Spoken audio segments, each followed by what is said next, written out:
Five Nights at Freddy's was a game that initially started slowly and gradually came to hate. It kept growing more and more throughout its development. When it was brought up in conversations, I stayed quiet. If it was brought up in my YouTube recommendation, I would block it. If it happened to come across my Twitter timeline, I'd evaporate it into molecular dust.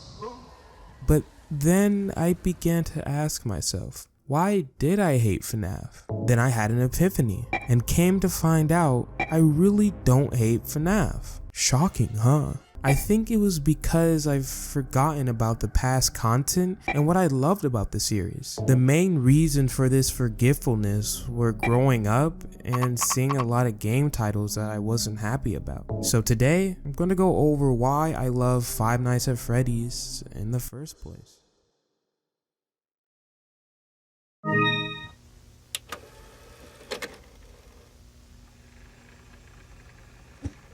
Before I go over this, I want to clarify that I haven't played FNAF in a while. Have I played it before? Yes, of course. Was it on Steam? Well, no. Was it on a 2014 Android phone? So, before you start commenting on whether it's fair for me to judge the game without having played it in a long time, this is my rebuttal. I can just watch it with my eyes. But that being said, if this video gets 100 likes, I'll reconsider buying the game, stream it, and make a video out of it. When it comes to horror games, I'm a bit of a scaredy cat. What's inside? So it's as simple as giving a like and maybe even subscribing while you're at it. But enough shilling, it's time to dig in.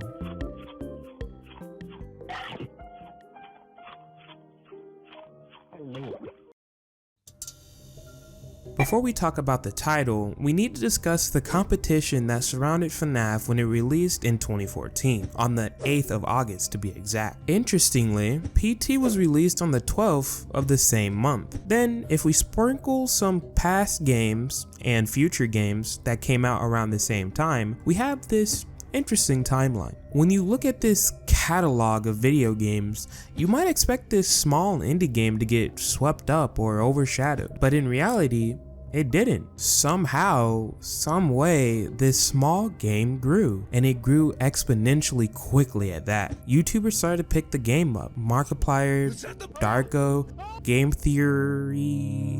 Oh, well, let's not talk about that one. Your calories. Don't you tell me how many calories I need, bitch! Even some YouTubers gained popularity through FNAF, leading them to create their own content later on. While some of them are really good, others were, well, we'll talk about that later.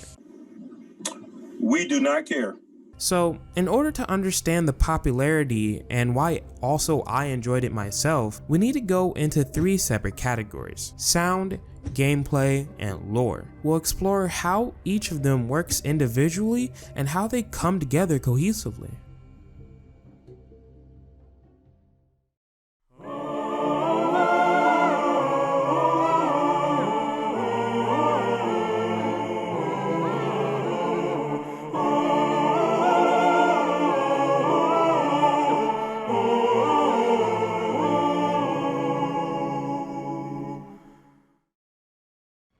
I can't stress enough how much simplicity does for video games. Just having a single, straightforward audio track can elevate a game from a 0 to 100 real quick. And it's all due to a mixture of white noise, flickering lights, and a fan. I can't believe this shitty fan is taking most of the power up. What the? But just take a listen to all of these combined together.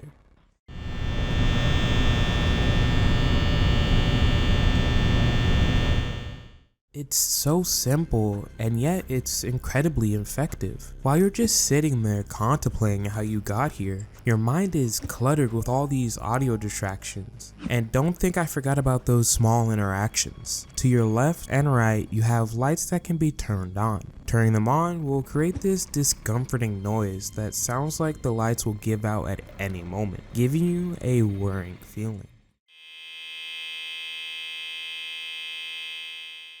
Speaking of turning the lights on, Activating them can also trigger a horror sting if one of the animatronics are present, essentially a toned down version of a jump scare.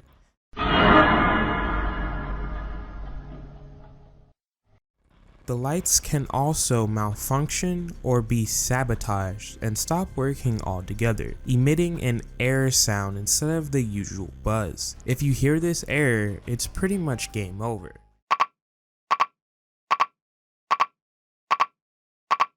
This somehow creates a horror loop where you never want to hear the error sound, but also want to avoid the horror sting, all while the normal buzz of the light and room audio is unsettling.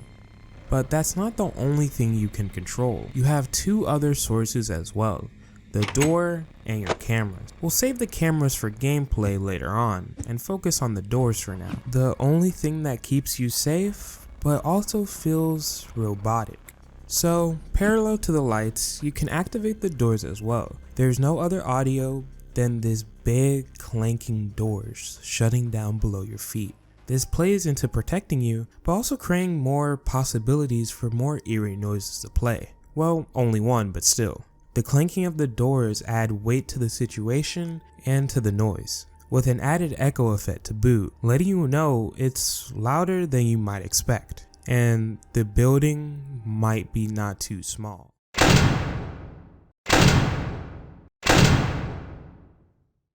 Now that I covered most of the regular noises that occur every night, let's talk about... Huh? What the hell? Is that a phone? Fine, I guess I'll cover this part. I didn't want to cover this part because some of the voice acting didn't really age well. The animatronic characters here do get a bit quirky at night, but it served its purpose nevertheless. During some of the nights, you'll hear a pre-recorded message from your coworker explaining what's been going on. This is going to be my segue into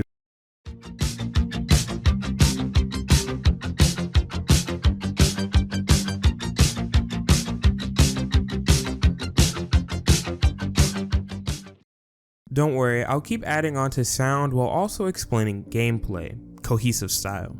During night 1, you listen to your introduction from your coworker. It's a bit lengthy, so we'll skip it for now and move on to this part.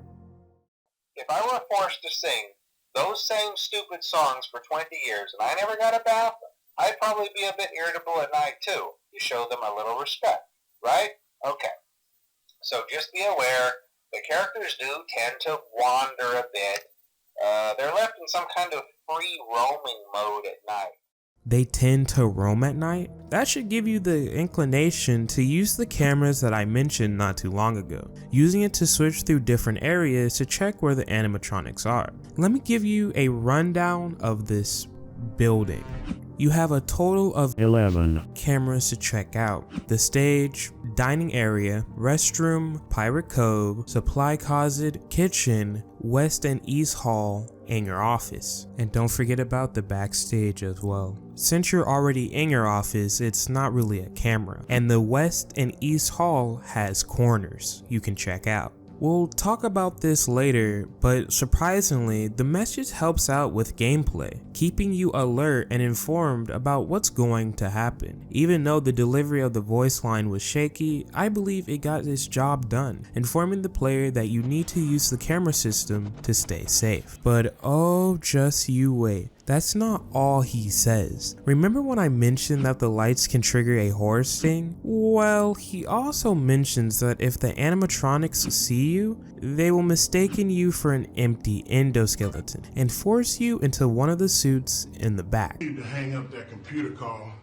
Come over here and kiss me on my hot mouth. Now, that doesn't sound all too bad, but you know that this is a horror game. Nothing goes right. Now, concerning your safety, the only real risk to you, if they happen to see you after hours, probably won't recognize you as a person.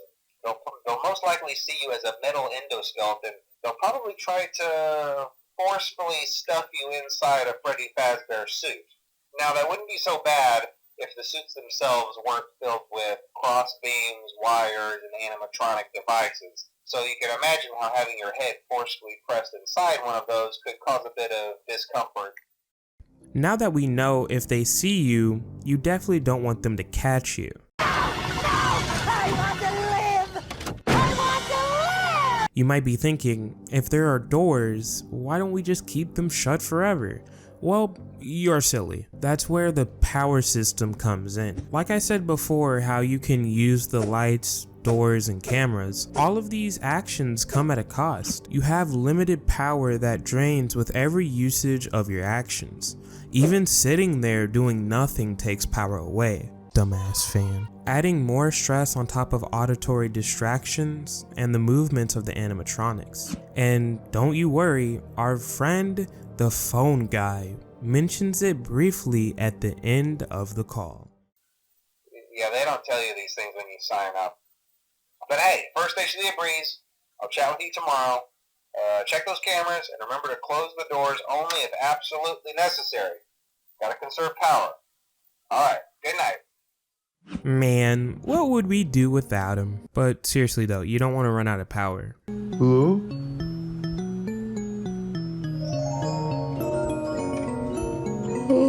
But I would like to just praise the fact that the tutorial of the game is delivered through a phone, making it seamless as if you were the night guard yourself. Your questions were answered before you could ask them. As I look back at it now, I can't help but appreciate the design of the game. But when we consider the past, would I have known any of this while I was playing the game or watching it? No, I don't think I would have noticed these small details. But I still enjoyed the game nevertheless. I don't think you have to notice all the small stuff to appreciate the whole experience. But back to gameplay. Those pesky animatronics like to move throughout the night, and each and every one of them act quirky in different ways. 3 of the animatronics are located on the stage, while the 4th one is in Pirate Cove. Let's first talk about the main trio. We have Bonnie and Chica, who are relatively simple to handle and appear as early as night 1. Bonnie likes to hang around the right side of the building, near the dining hall and supply closet, while Chica prefers the left side near restroom and kitchen. They are visible on cameras and are relatively easy to manage. However, there's a couple of things to know. When Chica enters the kitchen, you have to rely on your ears since the camera isn't fixed in that area.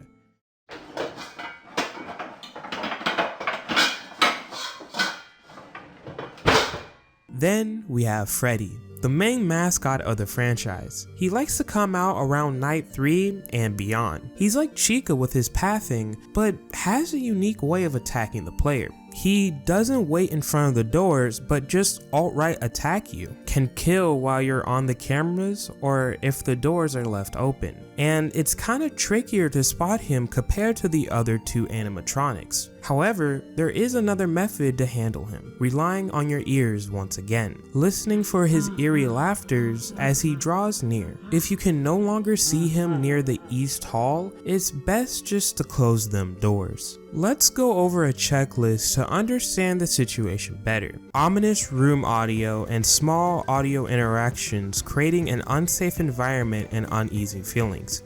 Check. Big, strong robots that can forcibly stuff you into a suit, causing excruciating pain, suffering, and a slow or fast death. Check. A shitty power system that creates pressure on how you can use your tools for protection, making you feel hopeless. Check. You know, as I start to read this out, each and every single one of them is very simple, and yet it does really well working together, causing an atmosphere where you're unsure of your own actions and doubt every move you make, as one mistake could end you up in the back. But let's get back to the 4th character, Foxy. He's unique from the other 3. For one, he has his own area, Pirate Cove, with a unique mechanic involving 3 different phases where he gradually emerges from Pirate Cove to charge at you. You can slow down his progress by monitoring him on the cameras. Similar to Freddy, he doesn't appear directly in front of the door when you activate the lights, so you'll have to catch him in the act before reaching you. Let's go back for a minute. You know how I said the doors can trigger another sound? Well, it's the banging of Foxy hitting the door. Seeing and hearing this guy rushing down the hallway already gets your heart racing, And then the satisfying relief comes when he hits the doors, but the tension remains as you still are concerned about the 3 other robots. This added pressure combined with the faulty power system further makes your experience more terrifying. So reading in my script, it turns out there's more than just one night, and things get progressively worse with each passing night. What? That's weird. Quite an unusual twist. As I mentioned earlier, the tutorial of the game is delivered through the phone, and the phone guy drops more lore on us during night 2, letting us know shit is about to get real. Hello? Well, if you're hearing this and you made it to day 2, congrats. I won't talk quite as long this time since Freddy and his friends tend to become more active as the week progresses. I also want to emphasize the importance of using your door lights. There are blind spots in your camera views, and those blind spots happen to be right outside your doors. So if you can't find something or someone on your cameras, be sure to check the door lights. You might only have a few seconds to react. Not that you would be in any danger, of course. I'm not implying that. From the tone of his voice, it sounds like he's in the same situation as us. It's almost as if his voice is one of the few things in the game that feels truly human and sane, a stark contrast to the surrounding robotic feeling. This knowledge that we aren't alone serves as a source of motivation, driving us to keep going despite the mounting challenges. But we still worry because he doesn't tell the truth fully, lying about the dangers around us. He also explains Foxy's mechanic as well, but remaining vague as ever. Also, check on the curtain in Pirate Cove from time to time. The character in there seems unique in that he becomes more active if the cameras remain off for long periods of time. I guess he doesn't like being watched. I don't know. Anyway, I'm sure you have everything under control. Talk to you soon. You can't help but wonder if he's intentionally being vague due to company protocols, or perhaps because he doesn't want you to leave.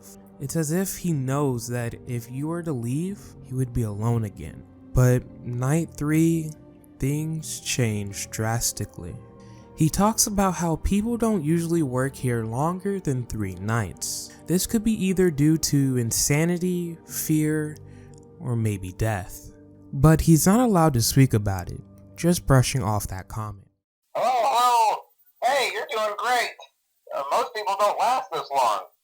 I mean, you know, they usually move on to other things by now. I'm not implying that they died. That's not what I meant. Anyway, I better not take up too much of your time.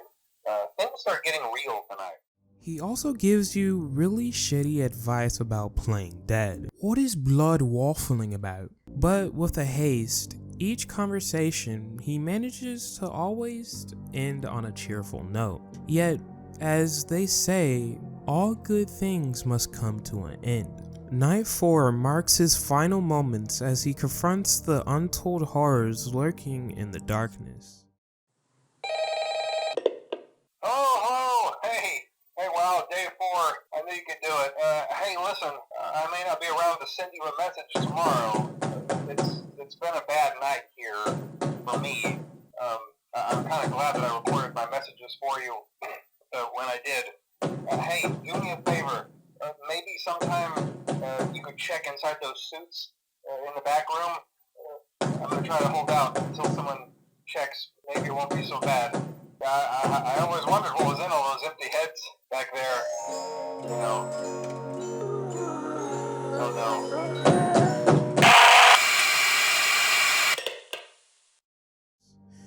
This pivotal night brings several significant changes. Firstly, the tutorial has served its purpose, and you must now rely on the skills you've learned. Secondly, the beacon of hope, the last remaining human present, is abruptly ripped away from you, making the situation even worse than before. However, something seems off. It's as if the animatronics knew you had someone working with you, and dealt with them accordingly. Regardless, the phone guy is no more. As previously mentioned, the nights get harder. Despite the grim fate of the phone guy, you press on, driven by sheer willpower or fear that you might become the next victim. Now, any sane, sensible human being in this position would contact the police and get far away from this joint. But like all horror games, you're just like the rest of these freaks, doomed to repeat your failures. Or the money's worth it.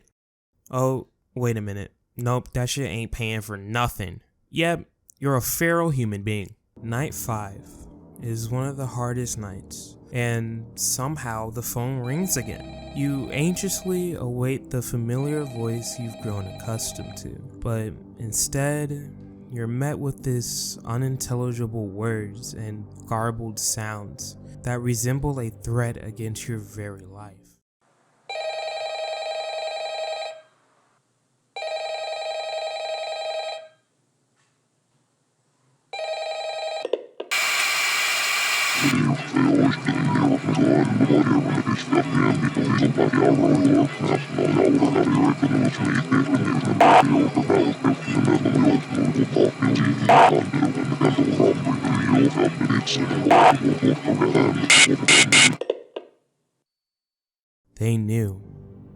They knew the whole time you had help, and they led you to believe that he survived, manipulating you to feel hope just to drag it out beneath you, to snuff it out.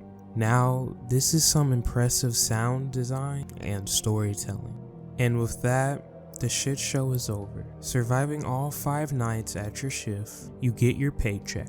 Was it worth it? No! But is there lore?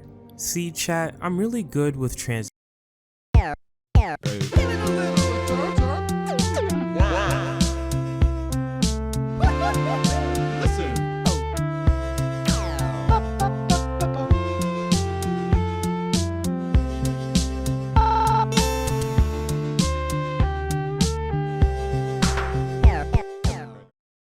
Forget everything you know. The only lore we need is straight from the first title. The rest of the games are just a mess that will leave by themselves. So, remember when I said the phone guy is the tutorial? Well, he's also a source of lore, providing us the crucial details about the pizzeria.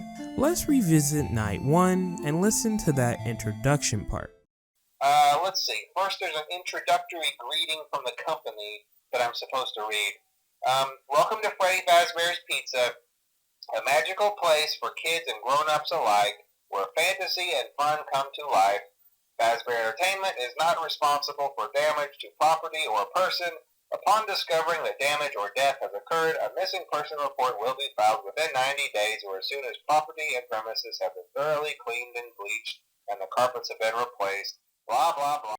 It's really weird that they put a lot of emphasis on death and cleaning it up, like it occurred multiple times. I can't believe I almost forgot to mention this in the entire script, but right at the beginning of the game, there's a help wanted ad in the newspaper where it tells you everything you need to know.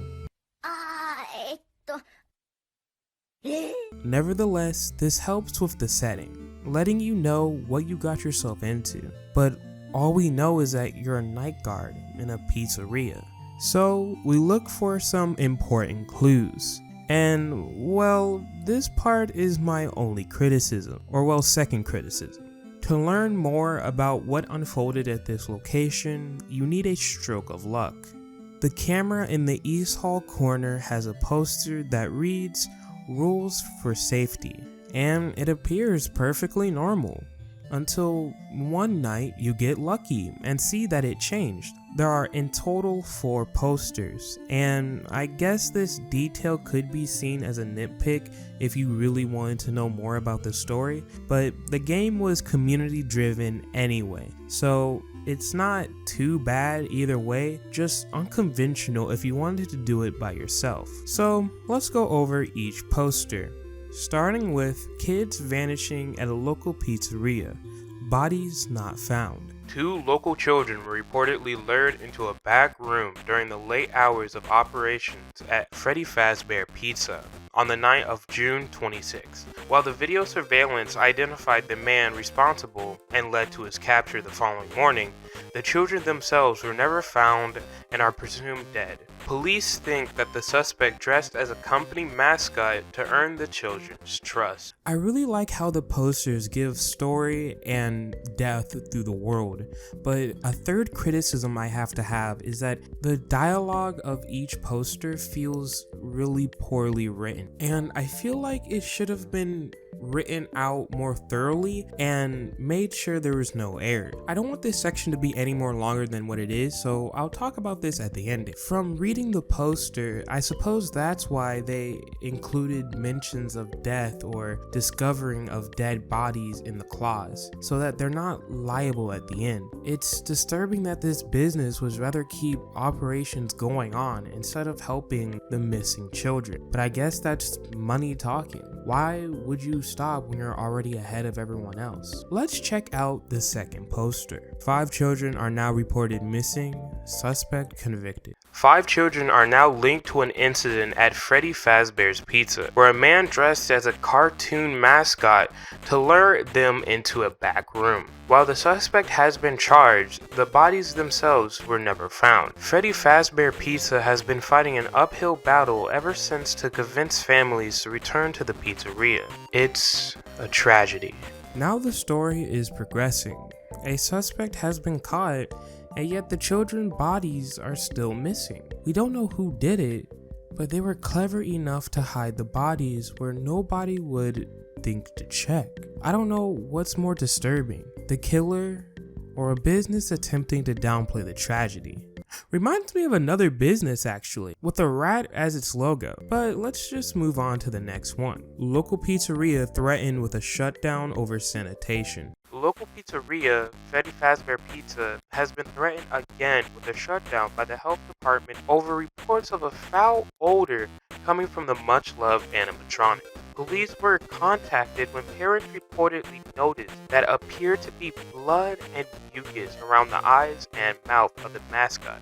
One parent likened them to a reanimated corpse. This business keeps continuing to open, even though the bodies are missing. Grieving parents are still looking for those bodies, and the mascot's smell of blood and mucus. I think you can put 2 and 2 together, but this business seems just terrible all around. 5 missing children and 5. Wait a minute. There's only 4. That doesn't add up. Foxy, Bonnie, Chica, and Freddy. There isn't another one. Is there? I didn't want to mention this earlier, but now I have the chance. There's a 5th animatronic named Golden Freddy. He can appear at any point during the night and will crash your game if you continue to stare at him. The only way to get rid of him is just using your camera. Now, with that introduction of the 5th animatronic, we have clues pointing to where the bodies might be hidden according to the reports. Also, I don't think it takes a detective to understand why the mascots smell when you already caught the killer and couldn't find the bodies. Bro, the families are already pointing that out. But I think it's time to move on to the last poster on this list. Local pizzeria said to close by year's end. After a long struggle to stay in business after the tragedy that took place there many years ago, Freddy Fazbear has announced that it will be closed by year's end. Despite a year-long search for a buyer, companies seem unwilling to be associated with this company. These characters will live on. In the hearts of kids, these characters will live on. I don't know about you, but these characters seem to be a little bit too alive. Honestly, this job is pretty cake. I mean, it's the same shit every night. I just sit back in the security room. Any questions? While you were talking, Freddy scratched his butt. Maybe even possessed. Let's establish the scene.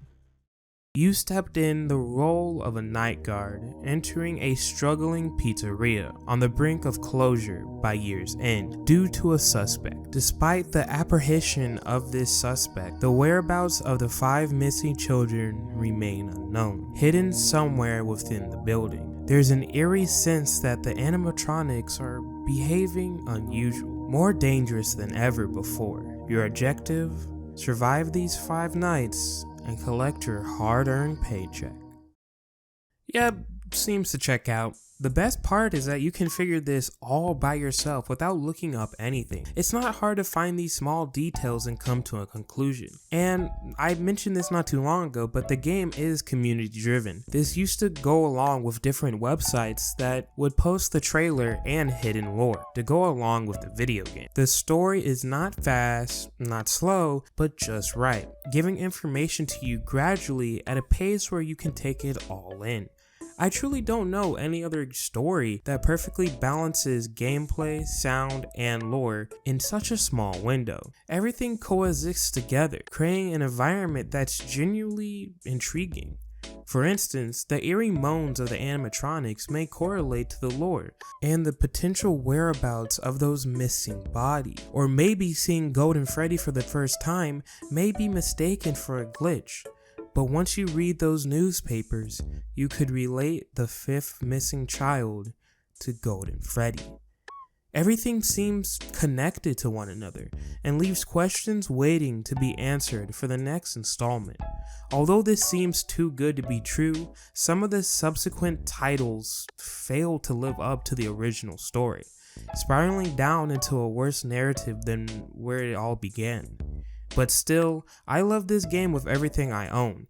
It has not only provided with countless entertainment, but it also introduced me to new people along the way. So this video has been over its due date, and it should have been out for a very long time. I had to cut 2 parts, and I'm sorry to Flam, my best friend, that I had to cut this out, but we did a little skit, and well, I just had to cut it out. Don't worry, I'm still going to be planning on making FNAF 2, like a retrospect FNAF 2 in its little dome, and I'll explain a lot of other stuff. And if you're still watching the video, there are some parts that I left out just so I can make a part 2 if you're curious. If you like this video, thank you for watching. It means a lot to me that you guys would watch such a long video of mine, and I'm just trying my best to just keep making videos each and every day for y'all. So yeah, if this video does well, I might even buy a plushie of Freddy to commemorate the moment of this video doing good. So yeah, thank you guys for watching, and I hope I can make a part 2.